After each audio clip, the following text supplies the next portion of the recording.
औज़ुबिल्लाहिमिनश्शैतानिर्रजीम बिस्मिल्लाहिर्रहमानिर्रहीम। प्यारे बच्चों, अस्सलाम वालेकुम। कल हमने आपकी किताब में से सबक ज़ाफ़रान के नाम से इसका हिस्सा अलिफ़ हमने पढ़ा था। आज हम सफ़ा नंबर 96 पेज नंबर पर इसका दूसरा हिस्सा शुरू करते हैं।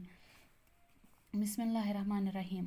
अक्टूबर और नवंबर में श्रीनगर से कुछ दूर पामपोर में ज़ाफ़रान के खेतों की खूबसूरती देखने की चीज़ होती है। पामपोर के अलावा कई और इलाकों में भी इसकी काश्त होती है। ज़ाफ़रान के फूलों पर जब चाँद की दिल आवेज़ रोशनी पड़ती है तो ये कहना पड़ता है कि अगर कोई वहशत है तो बस यही ज़मीन है। इसकी पत्तियों पर नया रंग और नई कैफियत होती है। ज़ाफ़रान को बादशाहों का फूल समझा गया है। यह दूसरी बात है कि इसकी तख्लीक में मेहनत कश तबके का लहू शामिल होता है। यूनानियों के यहाँ ज़ाफ़रान के रंग को शाही रंग समझा जाता है। हिंदुओं के यहाँ भी ज़ाफ़रान के तिलक को मुक़द्दस समझा जाता है। ज़माने कदीम में ज़ाफ़रान का तस्वुर वादी कश्मीर से अलग नहीं किया जाता था। यही वजह है कि ज़ाफ़रान को कश्मीर राजा यानी कश्मीर राजा भी कहा जाता है। ज़ाफ़रान की खुशबू से यूनान के दरबार, थिएटर और हॉल महक उठते थे। कश्मीर से लेकर यूनान तक मुख्तलिफ दवाओं में ज़ाफ़रान का इस्तेमाल होता रहा है। उन दिनों कश्मीर और स्पेन के लोग अपने खानों में ज़ाफ़रान इस्तेमाल करते थे। इंग्लैंड में 18वीं सदी में इसकी काश्त शुरू हुई। ज़ाफ़रान की काश्त एक मुस्तकिल फ़न है। इसकी काश्त के लिए ख़ास किस्म की ढलवान ज़मीन दरकार है। जुलाई और अगस्त में बीज के बल्ब डाले जाते हैं। एक बार डालने के बाद करीबन 14 बरस तक इस पर ज़्यादा मेहनत की ज़रूरत नहीं होती। अक्टूबर में फूल निकल आते हैं। फिर एक खूबसूरत बाग हमारी निगाहों के सामने होता है। धूप में ज़ाफ़रान के फूल चुनकर सुखाए जाते हैं और फिर मुख्तलिफ़ किस्म के ज़ाफ़रान तैयार हो जाते हैं। शाही ज़ाफ़रान, मोंगर और लच्छा वगैरह इसकी मुख्तलिफ़ किस्में हैं। हिंदुस्तान में हर किस्म के ज़ाफ़रान की मांग है।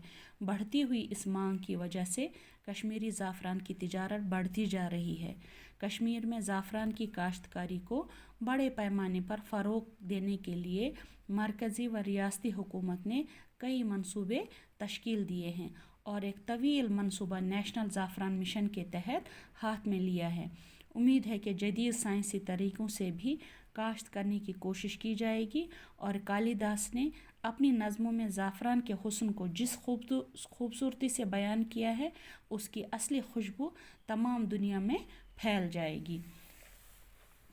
तो अक्टूबर और नवंबर में श्रीनगर से कुछ दूर कुछ फासले पर पामपोर नाम की एक जगह है, वहाँ पर ज़ाफ़रान की काश्त की जाती है। और पामपोर के अलावा कई और इलाकों में भी इसकी काश्त होती है। और ज़ाफ़रान के फूलों पर जब चाँद की रोशनी पड़ती है रात में तो ऐसा लगता है कि जैसे वो जन्नत का समा पेश कर रही हो। बहशत कहते हैं जन्नत को, तो ऐसा लगता है कि बस यही जन्नत है। और क्योंकि उन दिनों अक्टूबर के महीने में यानी इस महीने में जो कि शुरू हुआ है अक्टूबर में इसकी पत्तियों पर नया रंग और नई कैफियत होती है और फूल निकल आते हैं। ज़ाफ़रान को बादशाहों का फूल समझा गया है। यह दूसरी बात है कि इसकी तख्लीक में मेहनत कश तबके का लहू बोलते हैं खून को, यानी ज़ाफ़रान को तैयार करने में किसानों का बहुत ज़्यादा हाथ है, क्योंकि किसान ही इसको तैयार करते हैं बहुत ज़्यादा मेहनत और मशक्क़त से अपने खून पसीने को इकट्ठा करके वो इसकी सिंचाई करते हैं, इसको संवारते हैं इन खेतों को। लेकिन आखिरकार ख़रीदते बड़े लोग हैं क्योंकि इसकी कीमत बहुत ज़्यादा होती है।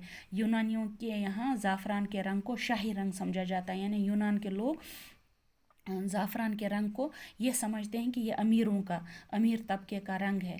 हिंदुओं के यहाँ भी ज़ाफ़रान के तिलक को, जिस तरह हिंदू लोग अपने माथे पर वो तिलक लगाते हैं, तो ज़ाफ़रान के तिलक को वो बहुत ज़्यादा मुक़द्दस समझते हैं। और पुराने ज़माने में ज़ाफ़रान का तस्वुर वादी कश्मीर से अलग नहीं समझा जाता था। मतलब ज़ाफ़रान का नाम लिया जाता था तो कश्मीर जहन में आता था, क्योंकि सिर्फ यहीं पर इसकी काश्त होती थी। यही वजह है कि ज़ाफ़रान कश्मीर राजा ज़ाफ़रान को कश्मीर राजा यानी कश्मीर का राजा भी कहा जाता है, या कश्मीर राजा भी कहते हैं ज़ाफ़रान का दूसरा नाम।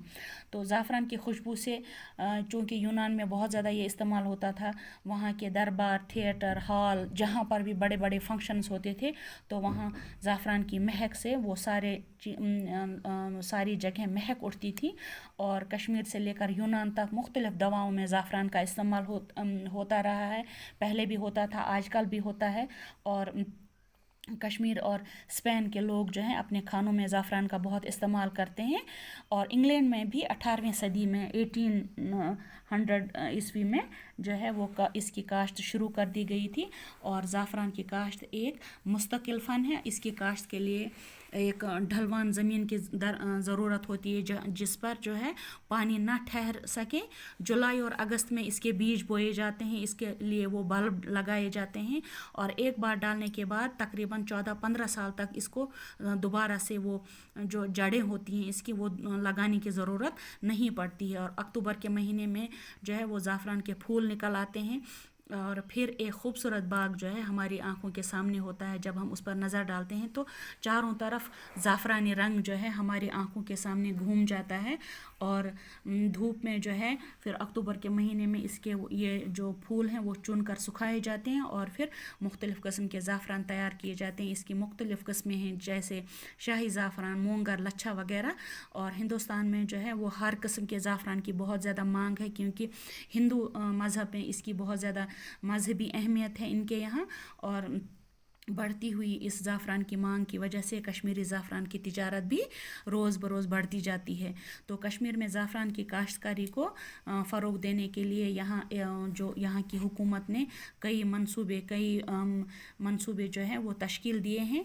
और नेशनल ज़ाफ़रान मिशन के तहत जो है एक बहुत बड़ा मंसूबा हाथ में लिया है यहाँ की गवर्नमेंट ने। तो उम्मीद है हो सकता है कि जदीद साइंसी तरीक़ों से भी ये काश्त जो है इसकी काश्त करने की कोशिश शुरू की जाए। और कालिदास ने जो अपनी नज़मों में ज़ाफ़रान की ख़ूबसूरती को जो बयान किया है, तो हो सकता है उसकी असली खुशबू तमाम दुनिया में फैल जाए। और बाकी इतना ही। आप इस सबक को पढ़िए, इंशाल्लाह हम कल इसके सवालात करेंगे। खुदा हाफ़िज़।